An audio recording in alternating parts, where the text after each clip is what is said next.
حسد ایک ایسی چیز ہے کہ ہم دوسرے کو دیکھ کر کے جلتے ہیں تو خود ہمارے اندر حسد ہوتا ہے اور ہم خود ہی جلا کرتے ہیں.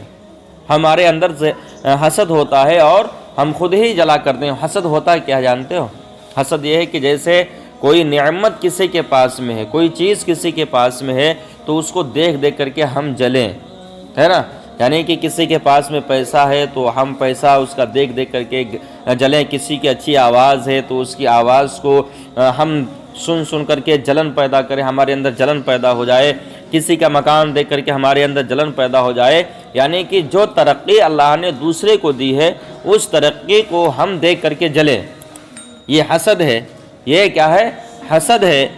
تو حسد ہم جس سے کرتے ہیں تو جو بھی حاسدین ہوں گے جو حسد کرتے ہیں تو جس سے حسد کیا جا رہا ہے اس کا تو کچھ نہیں بگڑے گا، لیکن حسد کرنے والے کا ضرور بگڑے گا. لیکن کیا بولتے ہیں کہ اب علماء میں دو گروہ ہو گئے ہیں. کیا؟ دو گروہ ہو گئے، دو جگہوں کے اوپر علماء بٹ گئے ہیں. پہلا گروہ ہے نعت خواہوں کا اور دوسرا گروہ ہے مقررین کا.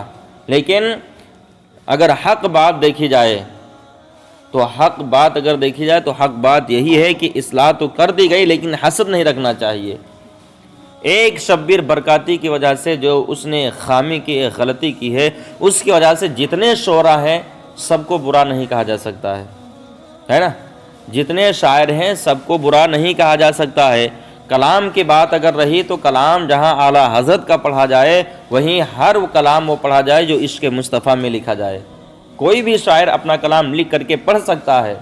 ہاں اس کے اندر کوئی اگر غلطی ہے، اگر کلام پڑھ رہا ہے شاعر، اس کے اندر اگر کوئی غلطی ہے تو اس غلطی کی اصلاح ضروری ہے کہ اس میں غلطی کیا ہے وہ بتا دیا جائے. یہ نہ کہا جائے کہ تم یہ کلام ہی نہیں پڑھ سکتے ہو.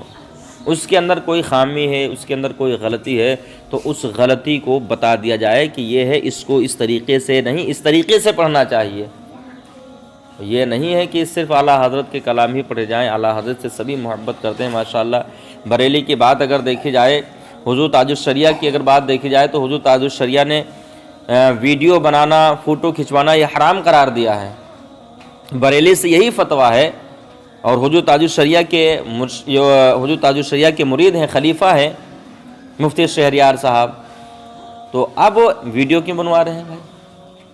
ہے نا، خود کے ویڈیوز بن رہے ہیں جلسوں میں تو کیوں بنوائے جا رہے ہیں؟ بریلی کا تو فتویٰ ہے کہ ویڈیو نہ بنائے جائیں. جب یہ بات اعلان کی جائے گی کہ صرف اعلیٰ حضرت ہی کے شعر پڑھے جائیں، اعلیٰ حضرت ہی کا کلام پڑھا جائے تو ویڈیو بھی نہیں بننا چاہیے. مفتی شہریار صاحب کو ہوش کے ناخن لینا چاہیے. اتنا حسد آ گیا کہ ہر شعرا کو، ہر نعت پڑھنے والے کو، اور کوئی بھی نعت ہو تو ایسا لگ رہا ہے کہ ایک دم سے لاٹھی ڈنڈا لے کر کے ان کے پیچھے پڑے ہیں، شاعروں کے پیچھے پڑے، ہے نا. کیونکہ یار غلطی ہماری بھائی ہے تو غلطی ہماری جب ہے تو ہم کو اصلاح کیجئے. کہ ہم ماننے کے لیے تیار ہیں اور اصلاح کرنے کا طریقہ بھی ہونا چاہیے. جیسے کہ ابھی اسد اقبال نے کہا ہے.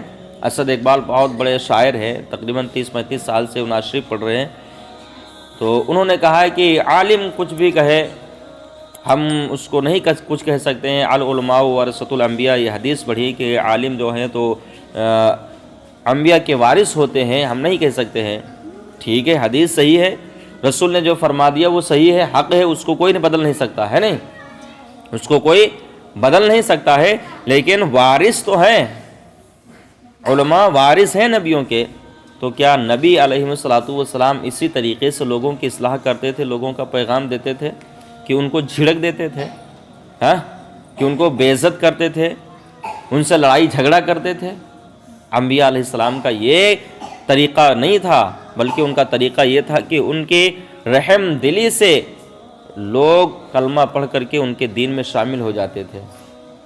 رسول اللہ صلی اللہ تعالیٰ علیہ وسلم جب طائف میں پہنچے تھے حق کا پرچم لے کر کے، حق کا پیغام لے کر کے، تو طائف ایک وادی ہے، طائف کے لوگوں نے رسول اللہ صلی اللہ تعالیٰ علیہ وسلم کو پتھروں سے مارا تھا. رسول اللہ کا جسم مبارک زخمی ہو گیا تھا اور اتنا خون بہا تھا، اتنا خون بہا تھا کہ آپ کی جوتیوں میں، نالین شریف میں خون بھر گیا تھا. فرشتے آئے تھے، کہا تھا یا رسول اللہ حکم فرما دیں تو ان کے اوپر میں ہواؤں کا سمندر ڈال دوں تو ان کو اڑا کر کے ایسی جگہ لے جائے کہ ان کا نیست و نابود ہو جائے۔ پانی کے فرشتے نے کہا تھا اتنا پانی برسا دوں کہ غرق ہو جائیں۔ پہاڑ کے بارے میں ملانے کا حکم آیا تھا کہ فرشتوں نے کہا کہ اگر آپ حکم فرما دیں تو میں پہاڑ کو ادھر سے ادھر ملا دوں اور یہ آپس میں مل جائیں اور یہ پس جائیں، پس کر کے مر جائیں۔